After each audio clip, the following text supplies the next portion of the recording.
আসসালামু আলাইকুম ভিউয়ার্স। এই শাড়িটা কিন্তু হচ্ছে বর্তমান সবচাইতে ভাইরাল একটা শাড়ি। এটা চিনেন না এই শাড়িটা এমন করে কেউ মানে কোনো লোকই নাই। এটা সকলেই চিনেন যে এই শাড়িটা কিন্তু ব্যাপক চমৎকার একটা শাড়ি। আমাদের কাছে যে শাড়িটা পাবেন এটা হচ্ছে আপনার ডিজিটাল প্রিন্টের মধ্যে হচ্ছে সিল্কের ফ্যাব্রিক্সে পাবেন এই শাড়িটা। এবং এই শাড়িটা হচ্ছে আমরা আজকে ভিডিও করার উদ্দেশ্যটা হচ্ছে আমরা হচ্ছে আপনার আ ২৪ ঘন্টার একটা ক্যাম্পেইন নিয়ে আসছি।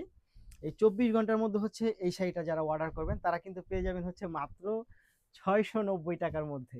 এবং শুধু শাড়ি না, কিন্তু এটার সাথে হচ্ছে আপনি একটা ব্লাউজ পিস পাবেন। এই হচ্ছে ব্লাউজ পিসটা। এবং ব্লাউজ পিসটা হচ্ছে আপনি ফুল হাতা ফুল স্লিভ বানাতে পারবেন। এই সুন্দর শাড়িটা হচ্ছে আপনারা আমাদের কাছে পাবেন মাত্র ৳৬৯০। ৳৬৯০ একেবারে মার্কেট চ্যালেঞ্জিং একটা প্রাইজে আপনাদেরকে দিচ্ছি। তবে এইটা কিন্তু হচ্ছে আপনার অফারটা থাকবে হচ্ছে ২৪ ঘন্টা পর্যন্ত। ২৪ ঘন্টার মধ্যে যারা অর্ডার করবেন তারা অবশ্যই হচ্ছে এই শাড়িটা পাবেন। তো ভিডিও দেখেছেন, অর্ডার করতে এত দেরি কেন? ঝটপট করে হচ্ছে অর্ডারটি করে ফেলুন এবং হচ্ছে আপনি এই অফারটি নিয়ে নিন। ধন্যবাদ। সবাই ভালো থাকবেন। আসসালামু আলাইকুম।